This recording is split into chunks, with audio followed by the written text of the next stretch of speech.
চতুর্থ ধরন সালাত আদায় করে কিন্তু সময় মতো করে না, সময় চলে যায় নিয়মিত, তাদের জন্য ওয়াইল নামক জাহান্নামের কথা আল্লাহ তাআলা কোরআনুল কারীমে বললেন, ফাওয়াইলুল লিল মুসাল্লিন আল্লাযীনা হুম আন সালাতিহিম সাহুন।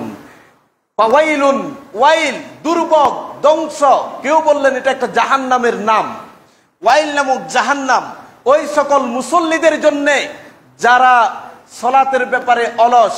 এই কথা বলার পরে রাসূলুল্লাহ সাল্লাল্লাহু আলাইহি ওয়াসাল্লামের এক সাহাবী তার বাপকে বললেন, হে আব্বা, আপনি যে বললেন যে যারা সালাতের ব্যাপারে গাফেল, অমনোযোগী, তাদের জন্য ওয়াইল, দুর্ভোগ, ধ্বংস, ওয়াইল নামক জাহান্নাম, তাহলে আমাদের মধ্যে এমন কোন লোকটা আছে যে সালাতের মধ্যে অমনোযোগী হয় না, যে সালাতে অলসতা প্রদর্শন করে না, মাঝে মাঝে হলেও তো তার মধ্যে বেখেয়াল হয়ে যেতে পারে, তাহলে তার জন্য কি সেই ওয়াইল নামক জাহান্নাম? তখন তিনি তার ছেলেকে জবাব দিলেন, শোনো, তুমি যেটা বুঝলা রাসূল সাল্লাল্লাহু আলাইহি ওয়াসাল্লাম কোরআনের আয়াত দিয়ে সেটা বুঝাতে চাননি।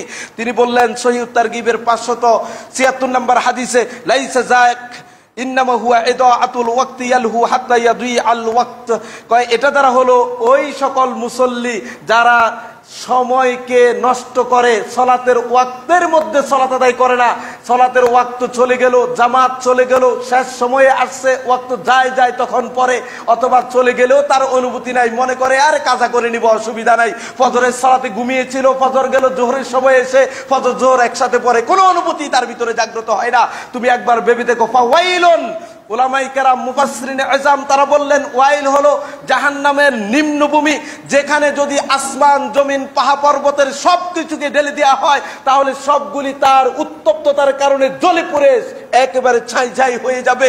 এইরকম ওয়াইল নামক জাহান্নাম ওই মুসল্লিদের জন্য। যদি সালাতের ব্যাপারে, সালাতের সময়ের ব্যাপারে অলস ব্যক্তির এই শাস্তি হয় যে সালাত পড়ে না, তার জন্য কি ভয়াবহ শাস্তি, যে সালাত ছেড়ে দেয় তার কি দশা।